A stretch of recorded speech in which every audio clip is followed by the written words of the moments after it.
योगी जी, मुझे समाधि की अवस्था तक अष्टांग योग का प्रशिक्षण देने के लिए धन्यवाद।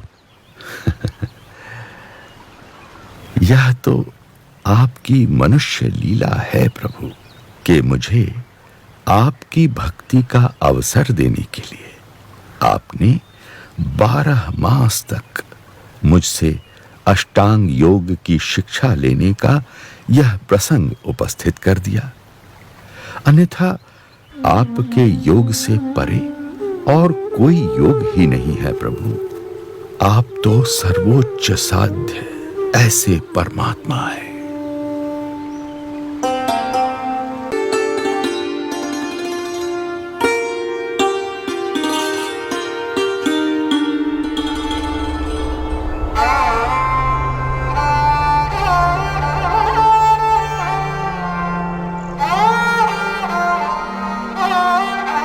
अष्टांग योग सिद्ध करने के पश्चात भी मेरी साधना में जो अभाव रह गया हो वह दूर हो जाए, ऐसा मार्गदर्शन मुझे दीजिए प्रभु।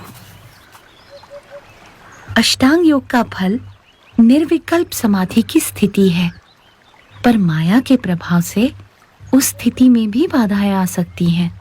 इसीलिए निर्बाध और परम कल्याण के लिए परमात्मा की कृपा से ब्रह्म के साथ अपने आत्मा की एकता करके शुद्ध गुणातीत ब्राह्मी स्थिति को प्राप्त करके परब्रह्म की भक्ति करना अति आवश्यक है। वही उत्तम निर्विकल्प निश्चय की स्थिति है और वही सर्वोच्च कल्याण है। आपने अतिशय कृपा करके मुझे ऐसे दुर्लभ और नवीनतम दर्शन का प्रशिक्षण दिया है प्रभु। मेरे अंतर में आप ही का स्वरूप स्थित हो गया है नीलकंठ वर्णी। मुझे देह भाव की विस्मृति हो रही है। आपकी कृपा से मैं कृतकृत्य हूं नीलकंठ वर्णी।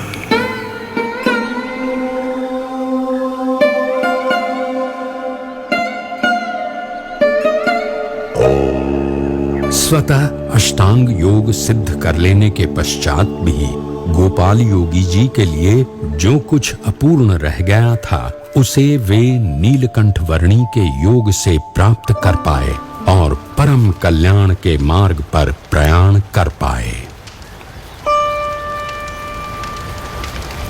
पृथ्वी पर कई ऐसे जीव थे जो अष्टांग योग जैसी उच्च साधना तो नहीं कर पा रहे थे, पर किसी न किसी प्रकार से मोक्ष प्राप्ति के प्रयास तो अवश्य कर रहे थे। नीलकंठ वर्णी चाहते थे कि हरेक जीव आत्यंतिक मोक्ष की परिभाषा से अवगत हो और परम कल्याण को प्राप्त हो। इसी उद्देश्य की पूर्ति के लिए पश्चिम दिशा में जाकर बसने के संकल्प के साथ नीलकंठ वर्णी बढ़ चले अपनी अनंत कल्याण यात्रा के अगले पड़ाव पोखरा से होते हुए काठमांडू